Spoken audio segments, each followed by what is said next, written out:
اعوذ باللہ من الشیطان الرجیم بسم اللہ الرحمن الرحیم۔ شروع اللہ کے نام سے جو بڑا مہربان نہایت رحم فرمانے والا ہے۔ السلام علیکم ورحمۃ اللہ وبرکاتہ۔ پیارے دوستو، ایک دفعہ دو میاں بیوی آپس میں خلوت کے لمحات میں تھے۔ خاوند بات کرنا چاہتا تھا مگر بیوی کچھ ناراض سی تھی، حتیٰ کہ خاوند نے غصے میں کہہ دیا، اللہ کی قسم جب تک تو نہیں بولے گی تو میں تیرے سے نہیں بولوں گا۔ جب خاوند نے قسم اٹھائی تو بیوی نے بھی قسم اٹھا دی کہ اللہ کی قسم جب تک تو پہلے نہیں بولے گا میں بھی نہیں بولوں گی۔ اب وہ بھی چپ، یہ بھی چپ۔ رات گزر گئی، صبح کو دماغ ذرا ٹھنڈے ہوئے تو سوچنے لگے کہ کوئی تو حل ہونا چاہیے۔ چنانچہ وہ حضرت سفیان ثوری رحمۃ اللہ علیہ کے پاس گئے، انہیں سارا واقعہ سنایا اور پوچھا کہ اب اس کا کیا حل ہے۔ فرمایا، دونوں میں سے جو پہلے پہل کرے گا وہ حانس بن جائے گا۔ اس دور میں جو حانس بن جاتا تھا اس کی گواہی قبول نہیں کی جاتی تھی، کیونکہ وہ معاشرے میں اعتبار کے قابل نہیں رہتا تھا۔ لہٰذا دونوں کی خواہش تھی کہ قسم ہماری نہ ٹوٹے۔ اب دونوں پریشان۔ خاوند کو خیال آیا کہ امام ابو حنیفہ رحمۃ اللہ علیہ سے پوچھنا چاہیے۔ چنانچہ ان کے پاس پہنچا تو حضرت رحمۃ اللہ علیہ نے پوچھا، کیا ہوا؟ کہنے لگا، حضرت میں بیوی کو بلا رہا ہوں مگر وہ بولتی نہیں تھی، مانتی نہیں تھی۔ میں نے غصے میں کہہ دیا کہ اللہ کی قسم جب تک تو مجھ سے نہیں بولے گی میں تجھ سے نہیں بولوں گا۔ وہ تو لڑنے کے لیے ہی تیار تھی۔ اس نے بھی قسم اٹھا لی کہ جب تک تو نہیں بولے گا میں بھی نہیں بولوں گی۔ اب ہم پھنسے ہوئے ہیں۔ حضرت رحمۃ اللہ علیہ نے فرمایا، جاؤ تم اس کے ساتھ بات کرو، تمہاری بیوی ہے، میاں بیوی بن کر رہا کرو۔ خاوند ہنستا مسکراتا گھر آیا اور کہنے لگا، میڈم کیا حال ہے؟ ہیلو، آپ کی طبیعت ٹھیک ہے؟ بیوی نے کہا، بس تم حانس بن گیا۔ کہنے لگا، میں تو حانس نہیں بنا۔ اس نے کہا، وہ کیوں؟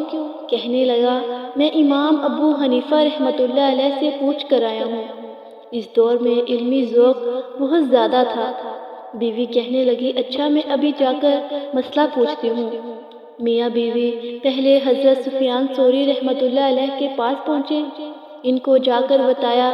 وہ کہنے لگے، ابو حنیفہ رحمۃ اللہ علیہ تو حرام کو حلال کرتا پھر رہا ہے، چلو میں بھی تمہارے ساتھ چلتا ہوں۔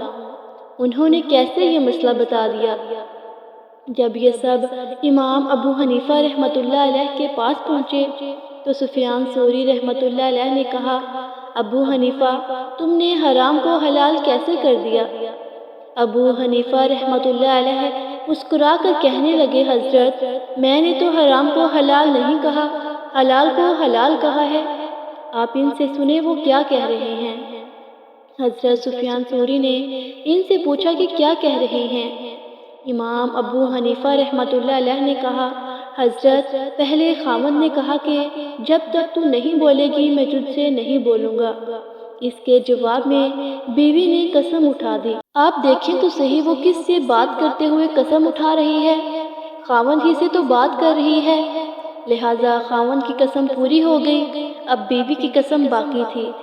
اس لیے میں نے خاوند سے کہا کہ جاؤ تم اس سے بولو گے تو اس کی بھی قسم پوری ہو جائے گی، تم دونوں میاں بیوی بن کر زندگی گزارو۔ دوستو، ایک آدمی امام ابو حنیفہ رحمۃ اللہ علیہ کے پاس آیا اور آ کر ایک عجیب و غریب سوال کیا۔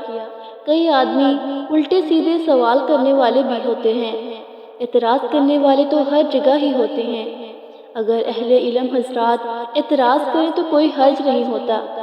جیسے ابن ابی شیبہ رحمۃ اللہ علیہ نے 145 ایسے مسائل لکھے اور کہا کہ امام ابو حنیفہ رحمۃ اللہ علیہ نے ان مسائل میں حدیث کے خلاف کام کیا ہے، مگر ہمارے علماء نے مستقل کتابیں لکھ دی کہ جناب آپ سمجھ ہی نہیں پائے کہ امام ابو حنیفہ رحمۃ اللہ علیہ نے قرآن و حدیث سب کو سامنے رکھ کر یہ نچوڑ نکالا کیسے تھا۔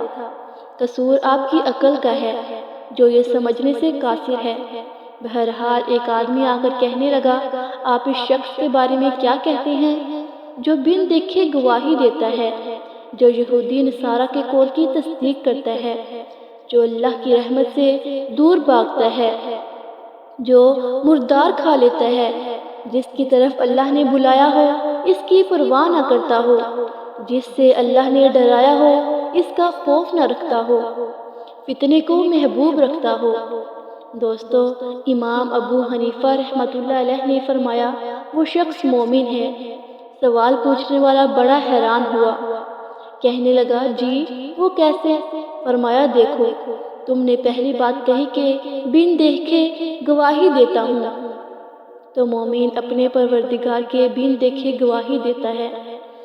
دوسری بات تم نے یہ کہی کہ یہود و نصارہ کے قول کی تصدیق کرتا ہے، تو قرآن پاک میں آیا ہے کہ تو مومن ان دنوں کے اس قول کی تصدیق کرتا ہے۔ کہنے لگا یہ بھی ٹھیک ہے۔ فرمایا تیسری بات یہ تھی کہ اللہ کی رحمت سے دور بھاگتا ہو، تو دیکھو بارش اللہ کی رحمت ہے، اور بارش سے تو ہر بندہ بھاگتا ہے کہ کہیں کپڑے نہ بھیگ جائیں۔ وہ کہنے لگا یہ بھی ٹھیک ہے۔ چوتھی بات یہ تھی کہ مردار کھاتا ہے۔ دوستو، تو مچھلی مردہ ہوتی ہے، اس کو تو ہر بندہ مزے لے لے کر کھاتا ہے۔ اس نے کہا ٹھیک ہے۔ پانچویں بات یہ ہے کہ جس کی طرف اللہ نے بلایا ہے اس کی طرف رغبت نہیں کرتا، بس وہ جنت ہے کہ اللہ تعالیٰ نے اس کی طرف بلایا ہے۔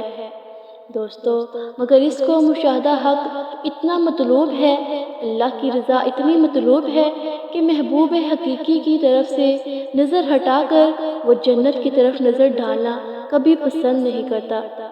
چھٹی بات یہ ہے کہ جس سے اللہ تعالیٰ نے ڈرایا ہے اس سے وہ نہیں ڈرتا، تو وہ دوزخ ہے۔ اس کو اپنے محبوب کی ناراضگی کی اتنی فکر ہے کہ اب اسے جہنم میں جلنے کی پرواہ نہیں ہوتی۔ دوستو، ساتویں بات یہ ہے کہ اسے فتنہ محبوب ہے۔ بس اولاد کو قرآن میں فرمایا گیا، اور اولاد سے ہر شخص کو طبعی محبت ہوتی ہے، بس وہ شخص مومن ہے۔ سوال پوچھنے والا شخص حیران رہ گیا۔ دوستو، اگر آپ کو ہماری ویڈیو اچھی لگی ہو تو ہمارے چینل کو لائک کریں، سبسکرائب کریں، شیئر کریں اور ساتھ لگے بیل آئیکن کے بٹن کو پریس کریں تاکہ ہر نئی آنے والی ویڈیو آپ تک بآسانی پہنچ سکے۔